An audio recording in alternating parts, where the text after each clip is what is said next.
Est-ce que vous connaissez la boccia? Moi non, jusqu'à il y a quelques jours, et pourtant, ce handisport qui ressemble à la pétanque est une discipline paralympique depuis 1984.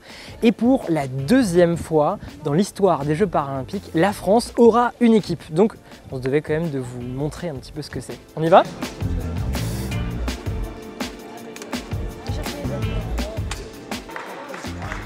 Pour vous montrer, on a infiltré le championnat de France de boccia à Sainte-Luce-sur-Loire, près de Nantes. 5 mois avant le lancement des Jeux paralympiques, c'est un événement assez important avant la sélection officielle. Alors là, c'est Mathilde Troude. Elle pourrait faire partie de la sélection officielle cet été pour les Jeux paralympiques. Et elle va passer là dans moins d'1 heure dans ce championnat de France, donc c'est le stress là. Alors la boccia, c'est un sport paralympique qui s'apparente à la pétanque. On a le jack, c'est la même fonction du cochonnet en pétanque, qui est blanc. Et le but, c'est de se rapprocher le plus proche de ce jack.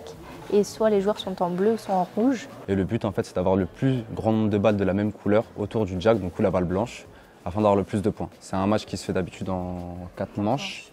Si à égalité, il y a une manche en or. Enfin, mon avis à moi, je trouve que ça s'apparente du coup à la pétanque. Mais j'aime bien aussi faire le parallèle avec le curling et les jeux d'échecs. Parce qu'en fait, avec le curling, c'est une histoire de mesure, de pousser, parce que tout est mesuré. C'est des heures d'entraînement qu'on passe à juste envoyer des balles dans le vide pour marquer des repères et avoir les bonnes notations. Et le jeu d'échecs, parce qu'en fait, il faut anticiper le coup de ce qui va se passer après. Il y a 4 catégories, BC1, BC2, BC3, BC4. Et après, ça diffère en fonction du handicap. Je fais partie de la catégorie BC3. C'est la catégorie avec rampe. Parce que du coup je ne peux pas lancer à la main et du coup qui est accompagné par un assistant pour gérer le matériel, etc., qui est dos au jeu. Merci. Ouais. T'es dedans? T'as juste 3. Ok. Ouais. Ok, faut que tu es dans le match, tu vas penser à autre chose, c'est fini. Ça va pas te voir. Une fois que tu es dans le match, ça va être fini. Tu vas être dans le match. Ouais. Allez Mathieu, on passe à autre chose là, c'est bon. Encore. Avance un peu. Avance encore. Avance.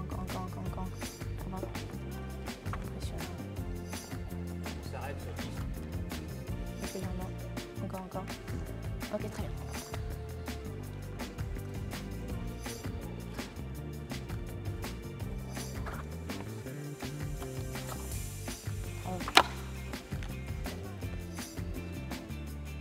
Ilyes, comme les autres assistants, les dos au jeu et il ne parle pas du tout avec Mathilde pour ne pas la déconcentrer et pour ne pas influencer sur le jeu.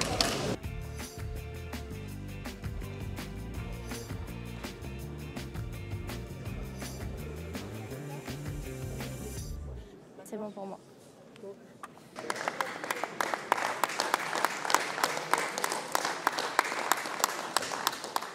J'imagine que tu vises les jeux, quand même, les Jeux paralympiques, tu les as en tête?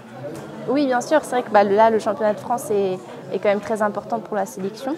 Et bien sûr, je pense aux Jeux qui arrivent bientôt. Donc, je pense que c'est le rêve de tout sportif. Et c'est vrai que ce que la boccia soit aux Jeux paralympiques, c'est magique.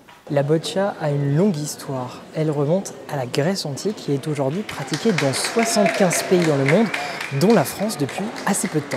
À partir de 2007-2008, la Fédération française handisport a voulu créer ce qu'on appelle une commission vraiment spécifique boccia.